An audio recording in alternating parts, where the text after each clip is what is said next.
¿Por qué dejó la defensa el patrocinio junto a su socia de Yáñez?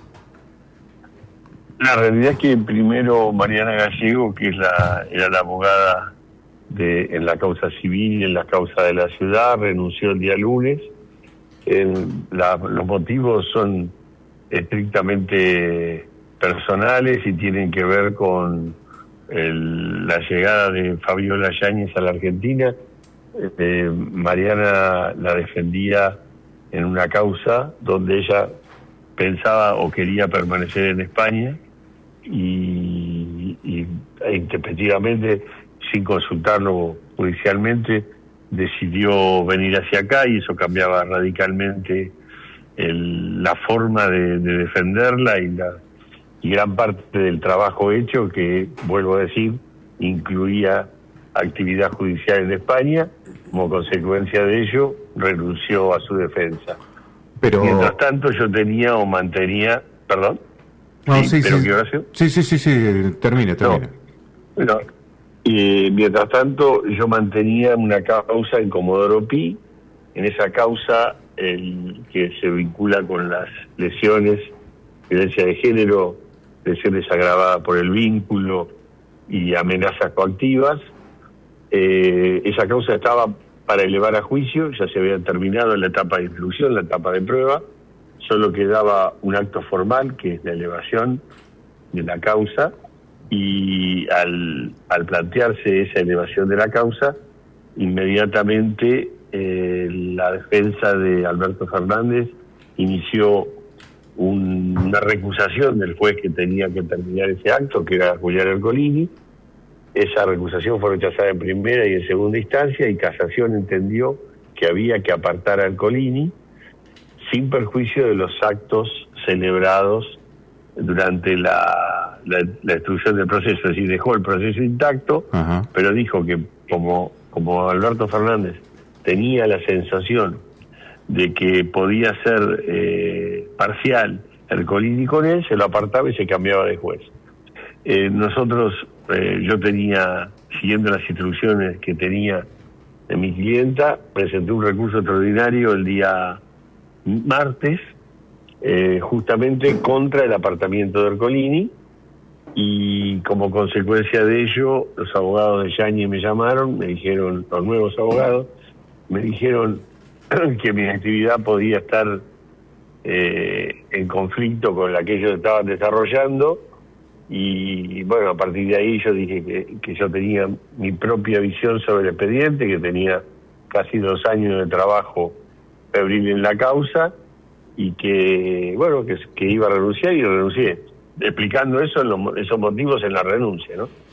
¿Hay un cambio de estrategia de Yáñez al decidir volver a la Argentina y no permanecer en España, mostrar quizás una buena voluntad, entre comillas, para acercar a Alberto Fernández a su hijo, y esto, con esta estrategia, ustedes no estaban de acuerdo?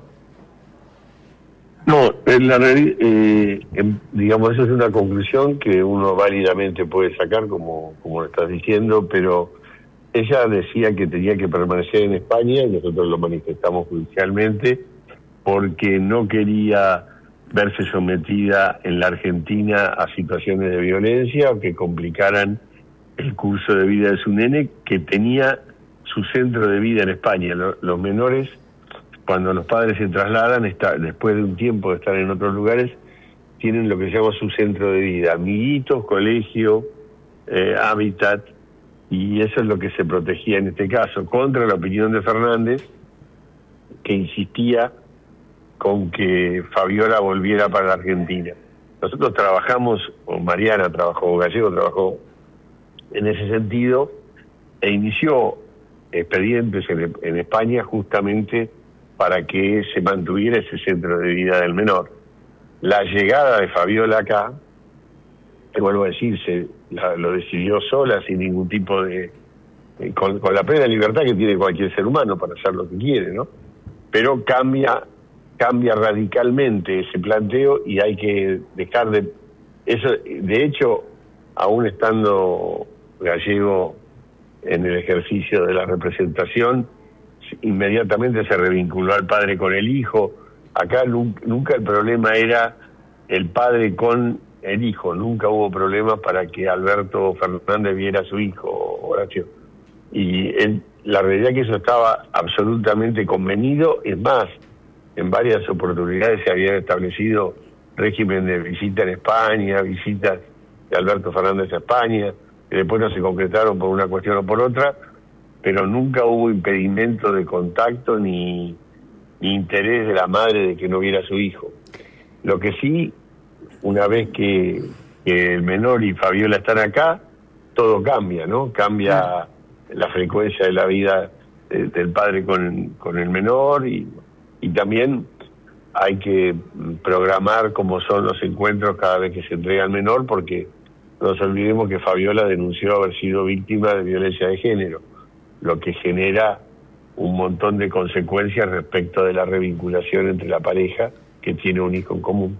Ella tenía custodia en España. Hoy por hoy, al venir a la Argentina, ¿continúa con esa custodia? Porque si ella también decía que había sido violentada o que podría sufrir amenazas o que peligraba su vida, ¿cuál es la diferencia de estar acá en Argentina? El 4 de enero del 2025 ella renunció a la custodia que tenía en España y la custodia se volvió ese mismo día desde España. La realidad es que, mal que nos pese a los argentinos, porque uno no lo entiende así, todos los expresidentes y los hijos de los expresidentes tienen custodia. Las custodias son inmensas, o sea, uno cree que la custodia es una persona. Habitualmente, pensemos esto, para que haya una persona al lado de un expresidente, son 3, porque los turnos son de 8 horas cada uno, es decir, que tiene que haber 3 personas, y esas personas tienen que tener franco compensatorio, sábado y domingo. Ahí hay otras 6 personas para poder cubrir los sábados y domingos, más los viajes. La custodia para cada expresidente y su familia son inmensas. Para tomar, yo en su momento fui jefe de asesores de la Procuración del Tesoro en el año 2006 o 2007, recuerdo que en un expediente cualquiera me llegó la cantidad de personal de la Policía Federal que estaba asignado a tareas de custodia solo en la capital y eran 2.500 personas, 2.500 efectivos. Pensemos en una Policía Federal que hoy no sé si tiene 30.000 efectivos en capital. O sea, el 10% eran custodias. Así que ella dejó de tener custodia en enero del 2025 en España. ¿Cuándo llegó acá? Que creo que es la pregunta que me hace Carla. Sí. Ella hizo saber que llegaba. El juez Ercolini le hizo saber al Ministerio de Seguridad que había llegado el hijo del expresidente, porque la realidad es que nosotros nos enteramos cuando yo estaba en el avión.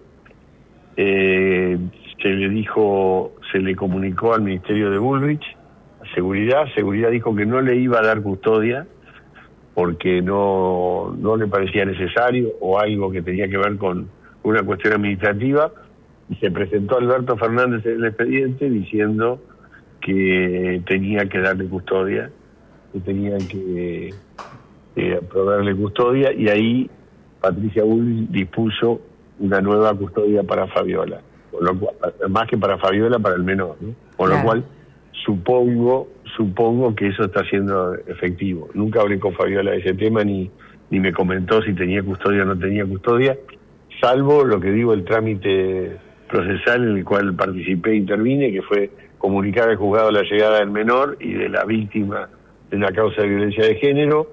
El juzgado resolvió comunicarle a Seguridad dijo que no le iba a poner custodia, se presentó Alberto, dijo que era un hijo de un expresidente, que había que proveerle custodia, y bueno, inmediatamente se le proveyó. La idea de ella es ya quedarse acá en Argentina, o sea, directamente hizo una mudanza de España para acá, o es momentáneo. Nosotros le preguntamos eso y ella no lo contestó, estaba en un alquiler temporario, pero ahora entiendo que su idea es quedarse, pero nosotros nos enteramos de su llegada. De hecho, yo no hablé con ella desde que llegó. Nos enteramos de su llegada porque nos llamó directamente desde el avión. Me imagino que no debe ser una mudanza, porque ella hacía 2 años que tenía trabajo y su casa allá. Entiendo cuando uno escucha los extranjeros que se trasladan, traen hasta container de cosas. Me imagino, ¿no?, que en un avión de línea, como vino ella con el menor, no creo que haya efectuado una verdadera mudanza, Carla. Mauricio, me parece que eso es un proceso posterior. Sí. ¿Está conforme con lo logrado junto a Mariana Gallego? ¿Está conforme con lo logrado hasta su renuncia con la defensa de Fabiola? Con lo logrado, digo. Nosotros hicimos un trabajo desde en lo civil, que era el tema de la cuota alimentaria.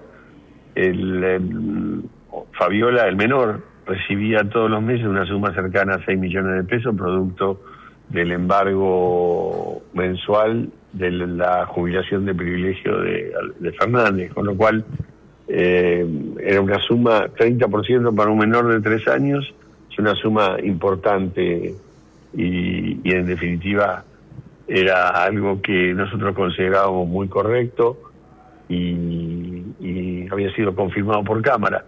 En ese aspecto, la parte civil, después respecto de la revinculación del menor, se hizo, cuando llegó el menor, se hizo a través de cuerpos especializados sin ningún tipo de problema y funcionó también perfectamente, que también era una de nuestras preocupaciones, ¿no? Que el menor que fue y vino de un país a otro y tiene una pareja conflictiva con una acusación tan grande de la madre al padre, no sufra esto. La revinculación se hizo en forma, como dije, asistida, pero no planteó ningún problema. También estamos conformes. Respecto de la causa de violencia de género, una causa compleja, no es fácil denunciar a un expresidente.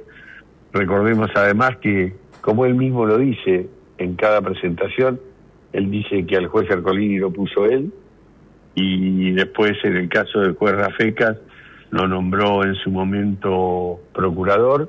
Es decir, los últimos 20 años Alberto Fernández fue decisorio en la designación de jueces y en el proceso de selección.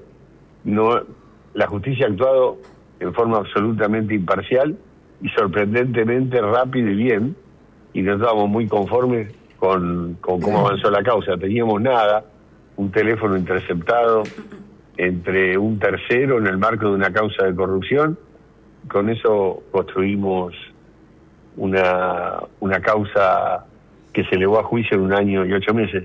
Impecable la tarea de Ramiro González, que es el fiscal, y del propio juez Ercolini, con todas las nulidades y apelaciones que planteó Fernández, que, bueno decirlo, perdió en primera y en segunda instancia y en casación. No ha tenido su queja o su sensación, como él la denomina, de que puede ser objeto de conductas parciales de parte de la justicia. No se refieren a Ercolini, porque todo lo que Ercolini hizo fue ratificado por la Sala 2 de Casación Federal Criminal y Correccional, y también por la Sala 2 de Casación, salvo en esta última participación, donde a los efectos de que se pudiera disipar esa idea que tenía o que tiene Alberto Fernández de que Ercolini no lo puede perjudicar, se lo corrió y se le dio participación a Rafecas. Digo, y vuelvo a decir, perdón que lo hago tan largo, solamente para el acto administrativo de elevar la causa a juicio. En la causa ya ha habido toda la recolección de prueba, un requerimiento fiscal de elevación, requerimiento fiscal de la querella, y lo único que quedaba es el acto administrativo para decir, bueno, desígnese un tribunal oral y que Fernández vaya y se defienda, donde también todas las pruebas son reproducibles en esta instancia, donde puede plantear todo de vuelta, incluso todo lo que él considere que se produjo mal o que no fue suficiente, lo puede volver a plantear. Mauricio, te cambio de tema, más que nada para hablar de la marca Maradona. Vos habías representado a Matías Morla justamente cuando había sido indagado y sobreseído en esta causa. Hay una nueva resolución que cambió su situación procesal y ahora fue justamente embargado, tengo entendido, por 2 millones de pesos y también procesado. ¿Vos vas a volver a representarlo con este tema? ¿Estuviste charlando con Matías? ¿Qué fue lo que sucedió? En realidad Matías Morla tenía 3 sobreseimientos y falta de mérito en la causa. Básicamente la discusión tiene esta cronología. Durante 3 o 4 años los herederos y el fiscal dijeron que Matías Morla se había aprovechado de un Maradona que no estaba en sus facultades mentales y que por eso había cedido las marcas. La propia Sala Cuarta, que es la que interviene ahora de nuevo, en una resolución dijo: de ninguna manera Maradona estaba afectado en sus facultades mentales. Maradona hizo todas las sesiones de las marcas a la empresa Sadvica en pleno condición de cognitiva, de facultades, sí. Y facultades, y volvió a decir también en ese momento la Sala Cuarta: la actividad de Matías Morla prestándose para constituir la sociedad Sadvica y trasladar las marcas que Maradona en pleno uso de facultades realizó, nunca podría constituir delito para Matías Morla, básicamente porque si Maradona podía hacer con su patrimonio lo que quería, incluso retasear ese patrimonio para evitar ataques del fisco italiano, o en su defecto para evitar que los herederos a quienes él no quería beneficiar no cobraran esta parte del dinero, mal podría enrostrársele a Morla algún tipo de acción penal.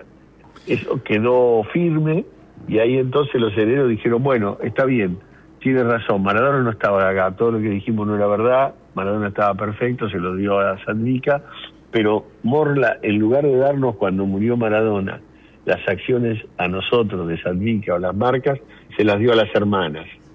Y eso constituye una estafa. La Sala Cuarta entendió por ahora que esa era una conducta ilegal, haber cumplido lo que Morla entendió como una obligación que le dio Maradona. Maradona le dijo: estas marcas tienen que darle de comer a mis hermanas. Morla trasladó esa sociedad a las hermanas y eso fue visto como una conducta defraudatoria a los herederos. Bien. Hay una apelación a eso, una apelación horizontal que está en trámite, creo que tiene audiencia la semana que viene. Yo fui su abogado durante los últimos 4 años y ahora comparto la defensa con Rafael Cuño Libarón. Está bien, entonces con Rafa Cuño. Seguís defendiéndolo más que nada con esto. Sí. Sigo estando en la defensa. Sí, pero ingresó Cuño Libarona en los últimos meses. Dale, que es muy bienvenido porque es alguien que conoce mucho la inteligencia artificial. El otro día puse: dígame los 10 mejores abogados. Si uno tiene una causa, aparece primero Rafa Cuño Libarón. Así que yo estoy conforme. Yo no aparezco. Yo aparezco como periodista. Mediático. Dale, Sandra, le agradezco. Mediático no, la posibilidad de conversar con usted ha sido muy amable. Que tenga buen día. Muchas gracias. Muchas gracias, Horacio, Carla y Fabián.